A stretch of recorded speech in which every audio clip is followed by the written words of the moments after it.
2024 లేదా 25లో డిగ్రీ లేదా బీటెక్ చదివారా? సాఫ్ట్‌వేర్ జాబ్ కోసం ఎదురు చూస్తున్నారా? అయితే కోడ్ జ్ఞాన్ 100 డేస్ కోర్సులో చేరండి. జాబ్ సాధించండి. ఫ్రెండ్స్, దాంపత్య జీవితం గురించి, సంసార జీవితాల గురించి, వాటి నుండి వచ్చేటటువంటి ఒడిదుడుకుల గురించి, న్యాయపరమైనటువంటి విషయాల మీద చర్చించడానికి ఈ వేదికను మనం ఎంచుకోవటం జరిగింది. ఎన్నో విషయాల్ని మన అడ్వకేట్ నాగేశ్వరరావు పూజారి గారితో చర్చించాం. అయితే నాకు ఈ మధ్య రీసెంట్గా చాలామంది నాకు మెయిల్ చేస్తున్న అటువంటి విషయము, లేదా నన్ను డైరెక్ట్గా అడుగుతున్నటువంటి విషయంలో నాకు నిజంగా ఒక విషయం అయితే మాత్రం నా మనసు మాత్రం బాగా కలిచివేసింది. అసలు ఈరోజు మన కుటుంబ వ్యవస్థ ఎక్కడికి పోతుంది, ఎవరికి ఒక బంధుత్వాల పట్ల, అలాగే ఒక కుటుంబ వ్యవస్థ మీద గౌరవం అనేది కూడా సన్నగిల్లిపోతుందేమో అన్న బాధ కూడా ఒకటి కలుగుతుంది. ఎవరికి వాళ్ళు ఎవరి ఇష్టం వచ్చినట్టు వాళ్ళు జీవితాన్ని బ్రతికేయాలి, నా కోసం మాత్రమే నేను మాత్రమే ఉండాలి అనేటటువంటి ఒక గిరి గీసుకొని బ్రతికేస్తున్నారు. దానివల్ల చాలా సమస్యలు వస్తున్నాయి. అందులో ఒక పెద్ద సమస్య ఏంటి అనంటే, పెళ్ళి అయిన తరువాత భార్య భర్త యొక్క పేరెంట్స్ని చూడడానికి నిరాకరించటం. ఇది చాలా కేసులు, 180 కేసులు నేను చూస్తున్నాను. ఏంటి అనంటే, పెళ్లి చేసుకునే ముందు వీళ్ళు ఏం మాట్లాడుకుంటారనేది అర్థం కాదు. పెళ్లి చేసుకునే ముందు అన్నిటికీ ఒప్పుకుంటారు. అసలు ఇలాంటి విషయాలు కూడా చర్చకి రావు. నేను మా పేరెంట్స్ని చూడాలి, వాళ్ళ బాధ్యత నా మీద ఉంది అని తను చెప్పదు. అలాగే వాళ్ళని నువ్వు చూడడానికి ఇష్టం లేదు, నాతో మాత్రమే ఉండాలని ఆమె చెప్పదు. కానీ పెళ్ళి అంటే చూసుకునేటటువంటి విషయాలు రెండే విషయాలు ఏంటంటే, ఒకటి కట్న కానుకలు, రెండోది ఉద్యోగాలు. ఇవి రెండు తప్ప ఆర్థిక పరమైన అంశాలు కొండొకచో ఏంటంటే కుటుంబం అనేటటువంటిది. ఆ కుటుంబం బాగుంది అని చూస్తున్నారు, కానీ వ్యక్తిత్వాలు ఎలా ఉన్నాయి అనేది మాత్రం ఎవరు వాటి మీద దృష్టి పెట్టకపోవటం కూడా ఒక మైనస్ అని అనుకోవచ్చు.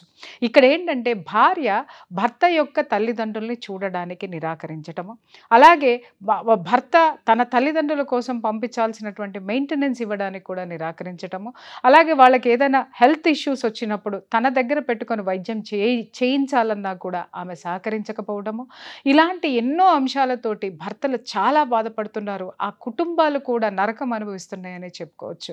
ఎందుకంటే, ఒక మనిషి, ఒక కుటుంబము, మన వివాహ బంధం ఏర్పడిన తర్వాత మనం పిల్లల్ని ఎందుకు కంటాము అంటే, వాళ్ళు మనకి వృద్ధాప్యంలో ఆసరాగా ఉండడం కోసమే ఈ యొక్క పిల్లలు కనడం అనేది మనం చేస్తూ ఉంటాం.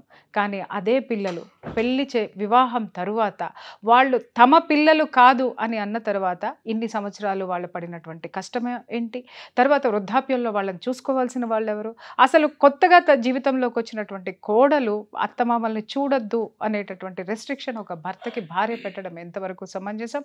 అలాగే ఎంతోమంది తల్లిదండ్రులు కూడా నా దగ్గర వాపోవడం జరిగింది. దీనికి న్యాయస్థానంలో ఏ విధమైనటువంటి ఆ యొక్క తల్లిదండ్రులకి కానీ భర్తకి కానీ ఆమె నుంచి ఇలాంటి థ్రెట్స్ నుంచి బయటపడేటటువంటి అవకాశాలు కానీ ఏమున్నాయి అనేది న్యాయపరమైనటువంటి సలహాలు అడుగుదాం. మన ముందు నాగేశ్వరరావు పూజారి గారు ఉన్నారు. సార్ నమస్తే. నమస్తే సార్, ఇప్పుడు చెప్పాను కదా మీకు, వివాహం అవుతుంది, వివాహం చేసుకునేటప్పుడు రెండే విషయాలు మాట్లాడుకుంటున్నారు: కట్టకానుకలు, ఉద్యోగము, కుటుంబము. తర్వాత వివాహం అయిన తర్వాత ఆ అమ్మాయి వ్యవస్థలో, కుటుంబంలో ఇమడలేకపోవటం కానివ్వండి, లేకపోతే ఒక ఇండివిజువాలిటీని, అంటే ఇండివిజువల్గా ఇమ్మీడియట్గా వేరే కాపురం, వీళ్ళే బెంగళూరులోనో ఇంకెక్కడోనో ఉద్యోగాలు చేసుకుంటూ ఉంటారు, తల్లిదండ్రులు అక్కడికి వెళ్ళలేరు, ఎప్పుడో వచ్చిపోతూ ఉంటారు. వీళ్ళకంటూ ఒక ఊరు అనేది ఉంటుంది, ఒక ఇల్లు వాకిలు అనేది ఉంటుంది. వీళ్ళకి హెల్త్ బాగోకపోయినా, లేదు కొడుకు నుంచి మెయింటెనెన్స్, వాళ్ళని పేరెంట్స్ని చూసుకునేటువంటి బాధ్యత ప్రతి కొడుక్కి ఉంది. అతని దగ్గర నుంచి నెలలా మెయింటెనెన్స్ ఇవ్వడానికి కూడా ఈమె నిరాకరించటము, విపరీతమైనటువంటి అభ్యంతరాలు పెట్టడము, ఏదైనా ఉంటే కోర్టుకి ఎక్కి 498A కేసులు పెట్టి ఇబ్బంది పెట్టడము, లేదా పెడతానని బెదిరించటము, లేదా ఎమోషనల్ బ్లాక్మెయిల్స్ తోటి చేసేటటువంటి భార్యలతో భర్తలు, అటు అత్తమామలు చాలా ఇబ్బంది పడుతున్నారు.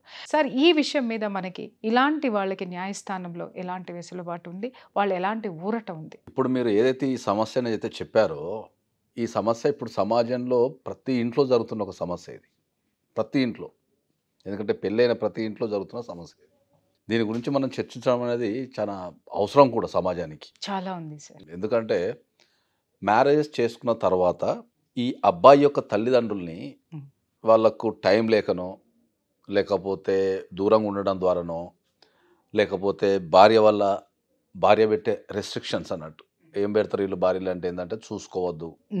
ఓకే, కొంతమంది ఏం చెప్తారంటే, డబ్బులు పడే మొక్కన మన ఇంటికి రావద్దు. ఓకే, మనం చూసుకోవద్దు, టైం లేదని రెస్ట్రిక్షన్స్ పెట్టడం.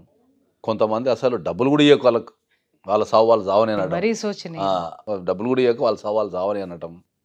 కొంతమంది ఇంట్లో ఉంటే ఎల్లగొట్టడం, లేకపోతే ఇంటికి రాకుండా చూడటం, మాట్లాడకుండా చూడటం, ఉమ్, వీటితో పాటు వాళ్ళ అక్క చెల్లెళ్ళు ఉన్న వాళ్ళని కూడా రిస్ట్రిక్షన్ చేయటం, ఇట్లాంటివన్నీ సమాజంలో ఇప్పుడు ప్రధానంగా జరుగుతున్న ప్రతి కుటుంబాలలో. ఉమ్, సో వీళ్ళందరికీ అర్థం కాని విషయం ఏంటంటే పెళ్ళి అంటేనే ఒక సమూహం, అవును. పెళ్ళి అంటేనే ఒక జీవిత విధానం. అది పెళ్ళి అంటే ఒక జీవిత విధానం. ఓకే. బాగా చెప్పారు. అంటే జనరల్గా అందరికీ పెళ్ళి అనేది ఒక కమర్షియల్ అయిపోయింది. కమర్షియల్ అయింది. ఓకే. ఎంత అద్భుతంగా చెప్పారు. కమర్షియల్ కాదు అది. పెళ్ళి అంటే ఒక జీవితాన్ని కొత్తగా జీవించడం. ఒక కొత్త ఇంటికి వెళ్ళి వాళ్ళకు అనుగుణంగా నీ జీవితాన్ని మార్చుకొని నువ్వు డెవలప్ అయ్యి వాళ్ళు డెవలప్ చేయడమే పెళ్ళి. అందమైన అనుభూతులతో అల్లిక. అది పెళ్ళి. సో ఇది ఇప్పుడు చెప్పేవాళ్ళు లేక, ఇది లేక చాలా ప్రాబ్లం అవుతుంది. ఇప్పుడు ఏదైతే మీరు ఈ సమస్యలు లేవనెత్తారో, పెళ్ళి అయిన తర్వాత అబ్బాయి తల్లిదండ్రులను పట్టించుకోవద్దని సమస్యను లేవనెత్తారో, అది జనరల్గా ప్రతి వివాహ వ్యవస్థలో ఇప్పుడున్న పరిస్థితుల్లో ప్రతి వివాహంలో చోటు చేసుకున్న పరిమాణం అది. అవునండి. ఓకే. సో దానివల్ల ఏమవుతుంది అంటే ఇప్పుడు వాళ్ళు రాత్రనక పగలనక కష్టపడి పెంచి చదివించిన తర్వాత వాళ్ళ బాగు కోసం ఒక పెళ్లి చేసిన తర్వాత వాళ్ళు రిటైర్మెంట్ అవ్వాలనుకోవడము జీవితం నుంచి, లేకపోతే ఒకే పెళ్లి చేసినా కదా కొద్దిగా వాళ్ళు పిల్లలు పుడితే వాళ్ళతో కలిసి ఉండాలనుకోవడము, ఇక వాళ్ళ రకరకాల వ్యాపకాలు ఉంటాయి. సో ఇక్కడ ఇవన్నీ గమనించిన తర్వాత ఒక ఒక ఒక జీవిత విధానంలో జరుగుతున్న పరిమాణాలన్నీ గమనించిన తర్వాత సుప్రీంకోర్టు చాలా స్పష్టంగా చెప్పింది, ఎక్కడైతే భార్య అత్తామామల్ని పట్టించుకోదో, ఉమ్, ఓకే, ఎక్కడైతే భార్య అత్తామామల్ని పట్టించుకోదో, ఎక్కడైతే భార్య వాళ్ళని నెగ్లెక్ట్ చేయమని చెప్తుందో, వాళ్ళకి కావాల్సిన కేర్ అయితే తీసుకోదో, ఓకే, అక్కడ హస్బెండ్కి దాన్ని బేస్ చేసుకొని మీరు డైవోర్స్ చేసుకున్నా ఇచ్చేయండి, oh that is a ground for the divorce అనేది చాలా స్పష్టంగా చెప్పింది. సార్ ఇక్కడ ఎక్కువ విషయం సార్. నిజంగా సుప్రీంకోర్టు మీరు చెప్పినట్టు సుప్రీంకోర్టు ఇచ్చిన తీర్పు అద్భుతమని ఓ పక్క అనుకున్నా, ఇంకొక పక్క వీళ్ళు ఆ కుటుంబంలో ఎలాగూ ఇమడలేరు సార్. ఈ ఒక్క విషయంతో డివోర్స్ తీసుకొని మళ్ళీ కాపురాలు విచ్ఛిన్నం అవ్వటమే కదా సార్. అది కూడా మళ్ళీ వ్యవస్థకి మైనసే కదా. అంటే ఈరోజు మీరు అన్నట్టు ఒక ఎపిసోడ్లో చెప్పారు, పెద్దరికము లేదు మధ్యరికము లేదు నవడేస్లో అని చెప్పేసి. అది నిజంగా ఆ లోటు ఇవాళ చాలా కనిపిస్తుంది సార్. ఎందుకంటే ఇవాళ వెనకటికి అత్తమామలు చూడకపోతే అందరు కుటుంబ సభ్యులు అందరూ అటు నుంచి నలుగురు ఇటు నుంచి నలుగురు వచ్చి కూర్చొని చక్కగా సర్ది చెప్పి పంపించడం అనేది, ఎవరు తప్పుంటే వాళ్ళని కోప్పడి చెప్పడం అనేది జరిగేది. అప్పుడు వాళ్ళకు ఒక భయం ఉండేది. ఏంటి అని అంటే, అరే చుట్టాలు మనల్ని రానివ్వరేమో, వీళ్ళు మనల్ని ఏమి ఇది చేయనివ్వరేమో. ఎక్కడన్నా 100కి 1 2 కాపురాలు మాత్రమే ఎవరు చెప్పినా వినకుండా భార్య కొంగు పట్టుకుని వెళ్ళేవాడో, లేకపోతే భార్యకి భయపడి వెళ్ళిపోయేవాడో, లేకపోతే భార్యకి లొంగి ఉండేవాళ్ళు. కానీ 98 మంది మాత్రం ఖచ్చితంగా సమాజానికి, కుటుంబ వ్యవస్థకి, బంధువులకి కూడా భయపడే ఆ నిర్ణయాన్ని తీసుకొని ఆ దాంట్లో ఉండడం అనేది జరిగేది. కానీ ఇప్పుడు రాను వ్యవస్థ ప్రతి ఒక్క విషయానికి మనం కోర్టుని ఆశ్రయించాలి అని అంటే నిజంగా బాధాకరం అని అనిపించడం లేదా సార్? అంటే వ్యవస్థను మనం కూలదోసుకుంటున్నామా అని ఎక్కడో నాకు అనిపిస్తుంది. వ్యవస్థలో కూలదోసుకుంటున్నాము అంటే ఏంటంటే, మనది జనరల్గా ఏంటంటే మన భారతదేశం అనేది కుటుంబ వ్యవస్థకు పట్టుగొమ్మ ఫస్ట్. ఓకే. ఇంతగానం డైవర్స్ రేషియో పెరగడానికి కానీ, కోర్టులలో రద్దీ పెరగడానికి కానీ, పిటిషన్స్ పెరగడానికి కానీ ఏంటంటే, ప్రపంచం పటంలో ఇట్లా మనం పెట్టుకుంటే ఒక మాటకు వాల్యూ ఇచ్చేది భారతదేశంలోనే. మనకు మోరల్స్ ఎక్కువ కంపారిజన్ టు ఫారిన్ కంట్రీస్లో. మనకు మోరల్స్ ఎక్కువ. అంటే మోరల్ అంటే చేసే తప్పు అనేది మనకు చిన్నప్పటి నుంచి నేర్పుతారు. విలువలు నేర్పడము, మాట మీద నిలబడటము, ఒకరి కోసం త్యాగం చేయటం, ఇవన్నీ భారతీయుల రక్తంలో ఉన్నాయి. కాదు సార్, ఇప్పుడు ఆ మాటలు వినడం కూడా మనం ఎక్కడ వినట్లేదు. అవి భారతీయ రక్తంలో ఉన్నాయి అవి. ఓకే. ఆ రక్తంలో ఉన్నప్పుడు ఏమవుతుంది అంటే, ఆ భారతీయ రక్తంలో ఉన్న దాని నుంచి మాటకు విలువ లేకుండా పోవటం, కుటుంబాలకు విలువ లేకుండా పోవటం అనేది ఒక వ్యక్తి ఇండివిజువల్గా అయిపోయింది. అంటే ఉమ్మడి కుటుంబం నుంచి మనకు సొంత కుటుంబానికి వచ్చేసి. ఎందుకని సార్ ఇట్లా విలువలు పడిపోవడానికి కారణం? మీ వ్యూ ప్రకారం చెప్పండి, మీ అనాలిసిస్. డెవలప్మెంట్. ఏం డెవలప్మెంట్ ఉంది సార్? మనం ఏదైతే మనకి పీఠం ఉందో కుటుంబ వ్యవస్థ. మేడం ఒకటి, మనం జీవితంలో అన్ని చూసినాం కాబట్టి మనకి ఏది అనిపించదు. ఓకే. జీవితంలో అన్ని చూసేసినాం కాబట్టి మనకు డెవలప్మెంట్ ఏముంటుంది? ఇప్పుడు ఒక ఫ్యాక్టరీ ఎందుకు పెట్టాలా? ఇప్పుడు మనం వాస్తవం మాట్లాడితే మా చిన్నప్పుడు ఏంది, మనం డైరెక్ట్ ఈ హార్లిక్స్లు లేకపోతే బిస్కెట్లు ఏం లేవు, ఇంట్లో తీసుకున్న అప్పాలు తింటుండే. ఇప్పుడు హార్లిక్స్ ఏ నుంచి వస్తుంది? బియ్యం పొట్టు మీద నుంచో, లేకపోతే గోధుమల పొట్టు నుంచో, బయట పొట్టు తీసి హార్లిక్స్ వేసి మనకు పనికిరాని చెత్త మనకి ఇస్తున్నారు. అవును. మళ్ళీ మనం ఏం చేస్తున్నాం, మళ్ళీ హార్లిక్స్ వేసేస్తాం. ఎస్, పొట్టు తీయని బియ్యం తినడానికి ఇష్టపడట్లేదు. పాలిష్డ్ బియ్యం తింటున్నాం, ఆ పొట్టును కొనుక్కొచ్చుకుంటున్నాం, అదే మళ్ళీ కదా, దాన్ని పాలల్లో కలుపుకుంటాం, అదే వాడిని కదా. పోషిస్తున్నాము. అదే అంటున్నా, ఇప్పుడు మనిషి ఏమైందంటే మనిషికి అలవాటు పడటం కంటే మిషన్కి అలవాటు పడ్డాడు. బా, ఎంత వాల్యుబుల్ వర్డ్ అండి అది ఇది. ప్రాబ్లం. మనిషికి అలవాటు పడటం కంటే మెషిన్ కి అలవాటు మిషన్కి పడ్డాడు. అలవాటు. ఎగ్జాక్ట్లీ. సో ప్రతిదీ ఇతను కూడా మిషన్లోనే. యాంత్రికంగా తయారైపోయాడు. యంత్రాన్ని మిషన్లనే చూసుకుంటున్నాడు. యంత్రాన్ని ఆశ్రయించి మిషన్లనే యాంత్రికంగా మారాడు. లైఫ్ అంతా మిషన్లోనే అయిపోయింది. మీరు ఏ రకంగా చూసినా కూడా లైఫ్ మార్నింగ్ నుంచి ఈవినింగ్ దాకా మిషన్లోనే అయిపోయింది. Really sir. ఒకప్పుడు మనం ఫుడ్ తినాలంటే కనీసం అట్లీస్ట్ నడుచుకుంటా పోయి, ఎక్కడన్నా ఆఫీస్లో ఉన్నామో లేకపోతే ఎక్కడన్నా ప్రయాణం చేసేటప్పుడు మనం నడుచుకుంటా పోయి ఇక్కడ హోటల్ చూసుకొని కూర్చొని తింటుండే. నలుగురు గోడల మధ్యలో నలుగురితో మాట్లాడి నలుగురిని చూసుకుంటా తింటుంటే ఒక కళ్ళకు వింపుంటు ఉండే. ఇప్పుడు నువ్వు ప్రపంచం ఏడ కూర్చున్నా బటన్ నొక్కితే నీ దగ్గరగా వస్తుంది. తింటుంటే ఇంకొక విషయం నువ్వు మనిషిని ఏడ చూస్తున్నావు, వాకింగ్ ఏడ చేస్తున్నావు, ఒక మనిషితో నువ్వు ఏడ పరిచయం చేసుకుంటున్నావు, ఇంటరాక్ట్ అవుతున్నావు.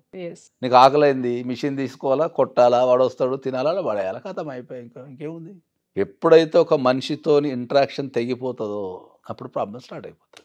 నిజంగా చాలా విచారించదగ్గ విషయం సార్. సింపుల్. అది సార్, మార్పు రాదంటారా? రాదు. ఇక జీవిత విధానం మారిపోయింది. మీరు అలా అంటే నాకు ఎక్కడో టక్కమని ఇలా కొట్టుకుంటుంది సార్. ఇంకా కొట్టుకునేదే ఉంటుంది. నిజంగా బాధగా ఉంది. కాదు సార్, ఎన్నో విప్లవాలు చూసాం. మార్పు అనేది రాదు ఇంకా. అది ఇప్పుడు అంతా కమర్షియలైజే మాట్లాడాలి మనం. ఇప్పుడు అవసరమే, ప్రేమలు లేవు, అవసరం మాత్రమే ఉంది, అంతే. అవసరమే. కానీ ఇది చివరికి ఎటు లీడ్ చేస్తుంది? అటవిక సంస్కృతికి మనం వెళ్ళిపోతున్నామని అనిపించడం లేదా? ఆల్రెడీ ఉన్నాము, అదే అనిపిస్తుంది. అటవికి వచ్చేసి సమాజంలోనే కాల్చినప్పుడు ముద్దు పెట్టుకోవడం. మనిషిని ఎప్పుడు కూడా ఇప్పుడున్న సమాజంలో ప్రేమగా దగ్గర తీసుకోలేము. కాదు సార్, మనము ఆ సంస్కృతి నుంచి ఆ దీని నుంచి ఒక బంధం అని కానీ ఒక కుటుంబ వ్యవస్థను ఏర్పరచుకుని మళ్ళీ తిరిగి మనం అటే పురోగమిస్తున్నాం. ఏంటి సార్, తిరోగమిస్తున్నాం, పురోగమించట్లా. అక్కడి నుంచి పురోగమించి మళ్ళీ పురోగమనం నుంచి తిరోగమనం వైపు వెళ్తున్నామంటే నిజంగా చాలా బాధాకరమైన కదా. ఏడొచ్చినా అడిగి వెళ్ళిపోతాం మళ్ళీ. వాల్యుబుల్ వర్డ్స్ అండి నిజంగా. తిరుగుతుంటది, ఏడొచ్చి అడిగి వెళ్ళిపోతుంది లైఫ్. మళ్ళీ అటవిక జీతానికి వెళ్ళిపోతుంది మళ్ళీ. అంతే, వావి లేదు, వర్షాలు లేవు. అసలు అవి చెప్పకండి, కడుపులో ఎక్కడో తిప్పుతూ ఉంటది.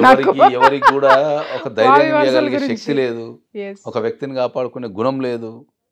ఏమైనా నీకెంత నాకెంత, నువ్వేమి నీచాతి నీచమైనటువంటి సంస్కృతి, నీచాతిని.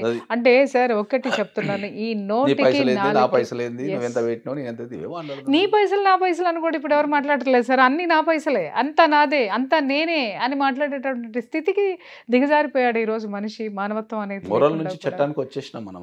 ఏమైనా రూల్స్ ఏ మాట్లాడుతున్నారు అందరూ. ఎస్, అంటే ఇప్పుడు ఇంకా నాకు సంబంధించి ఇప్పుడు మీరు మాట్లాడే దాన్ని బట్టి ఇంకా సుప్రీంకోర్టు మనకు బోల్డని చట్టాలు చేయాల్సి రావాల్సి జీవిత విధానం. ఎందుకనంటే తల్లి కూతుర్ని తిట్టొచ్చా లేదా, లేకపోతే కొడుకు తండ్రిని చూడొచ్చా లేదా, లేకపోతే తండ్రి కొడుకుని పెంచొచ్చా లేదా. ఇప్పుడు సుప్రీంకోర్టు ఒక జడ్జిమెంట్ ఇచ్చింది, పెళ్ళైన అమ్మాయి అయినా పెళ్ళైన అబ్బాయి అయినా ఎవరితోనైనా మన ఇష్టపూర్వకంగా తిరగచ్చు అన్నది. అవును.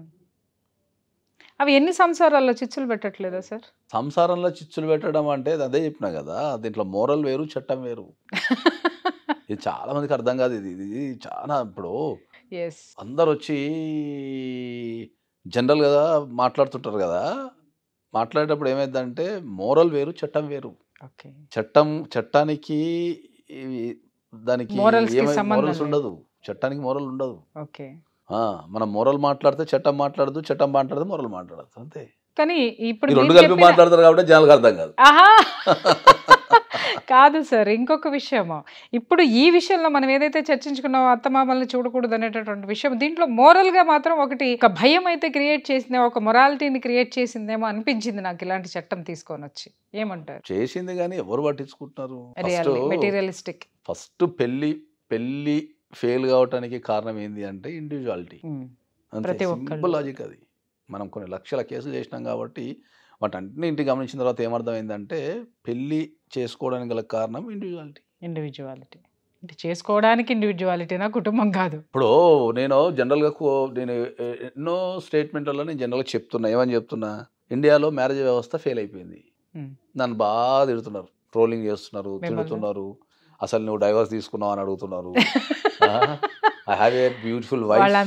I have a beautiful wife and 2 children. I'm staying with them. మా లైఫ్లో ఒక గొడవ కూడా లేదు. నేను ఒక్క విషయం జనాలకి చెప్తాను సార్, ఇంత డివోర్స్ ఎక్స్పర్ట్ ఆయన డివోర్స్ తీసుకోలేదు. దాని వెనక కారణం అర్థం చేసుకోవాలి. తర్వాత ఎందుకంటే ఆయన కుటుంబ వ్యవస్థకి ఇచ్చేటటువంటి విలువ. ఇంకొకటి, సార్కి నేను లాస్ట్ ఎపిసోడ్లో మాట్లాడుతున్నప్పుడు మీ గురించి చెప్తున్నప్పుడు ఎవరో కింద కామెంట్ పెట్టారు, సార్ని మాట్లాడనివ్వండి అనేసి. సార్ని మాట్లాడించడానికే నేను ఇక్కడ కూర్చోబెట్టానమ్మా. కాకపోతే ఏంటంటే నేను కొంత విశ్లేషించాల్సినటువంటి అవసరం ఉంది. I'm not an anchor. నేను ఇక్కడ కూర్చొని ప్రశ్నలు అడిగే ఉద్యోగంలో నేను కూర్చోలేదు.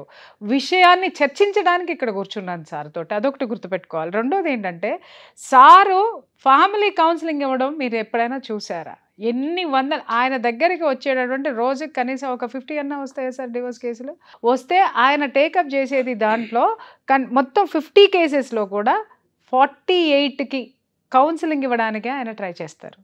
ఎప్పుడు కూడా ఇక నాకు విడాకులే కావాలి, అవతల వాళ్ళ నుంచి ఏమీ లేదన్నప్పుడు డైరెక్ట్గా డివోర్స్కి వెళ్ళి కోర్టులకు వెళ్తాయేమో, కానీ 48 కేసులు కూడా ఇరువురిని కూర్చోపెట్టి కౌన్సిలింగ్ ఎలా ఇస్తాడు అని అంటే, భర్తకి భార్య కాళ్ళు పట్టుకోమంటాడు, భార్యని భర్తకి లొంగి ఉండమనే చెప్తాడు ఆయన. రెండో చెప్తాడు, ఎదురుకుండా కూర్చోబెట్టే చెప్తాడు, ఇద్దరిని తిట్టి మరీ చెప్తాడు ఆయన, లేకపోతే బ్రతిమలాడి చెప్తాడు, లేకపోతే ఏమైంది, మీకెందుకు ఇంత అహం అనేసి అని కూడా వాళ్ళ అహాల్ని కూడా ఆయన ఉద్దేశించి మాట్లాడతారు. కింద ట్రోలింగ్ చేయడం అనేది సరే, అది మీ యొక్క విఘ్నత, కానీ ఒక మనిషిని విమర్శించేటప్పుడు ఆ స్థాయి ఏంటి, వాళ్ళ గురించి మనకు పూర్తిగా తెలుసా లేదా అనేటటువంటి విషయాన్ని తెలుసుకుని మీరు మాట్లాడండి.